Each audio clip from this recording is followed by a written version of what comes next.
നമസ്കാരം. ഋഷിപ്രക്തം ചാനലിലേക്ക് ഏവർക്കും ഹൃദ്യമായ സ്വാഗതം. ഏതാനും ദിവസങ്ങളായിട്ട് നാം കൊല്ലവർഷം 1201 സമ്പൂർണ്ണ പുതുവർഷ നക്ഷത്രഫലത്തെ പറഞ്ഞു വരികയായിരുന്നു.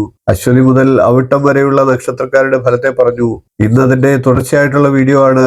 ഇപ്പോൾ നമുക്ക് ചതയ നക്ഷത്രക്കാരുടെ കൊല്ലവർഷം 1201 എങ്ങനെ ഉണ്ടാകും എന്നുള്ള വിഷയത്തിലേക്ക് കടക്കാം. ആദ്യം നമുക്ക് ചതയ നക്ഷത്രക്കാരുടെ ഗ്രന്ഥത്തിൽ പറഞ്ഞിട്ടുള്ള പൊതു സ്വഭാവത്തെ ഒന്നറിയാം.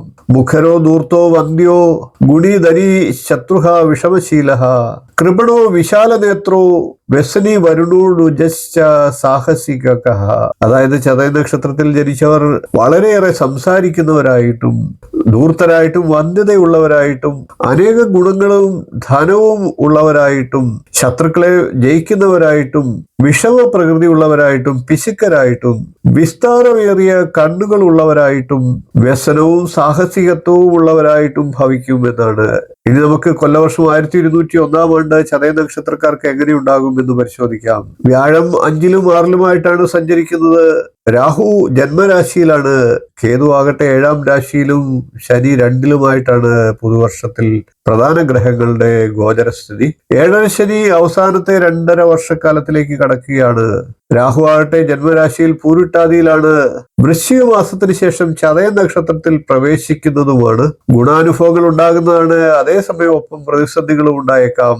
വർഷഫലം പൊതുവെ ചതയ നക്ഷത്രക്കാരെ സംബന്ധിച്ച് സമ്മിശ്രമായിരിക്കും. പുതിയ സംരംഭങ്ങളൊക്കെ തുടങ്ങാനുള്ള സാഹചര്യങ്ങൾ ഉണ്ടാകുന്നതാണ്.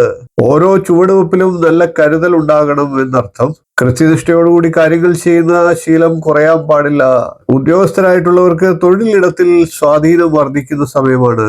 സംഘടനകളിലൊക്കെ പ്രവർത്തിക്കുന്നവർക്ക് തങ്ങളുടെ വാക്കിന് വില കിട്ടുന്നതാണ്.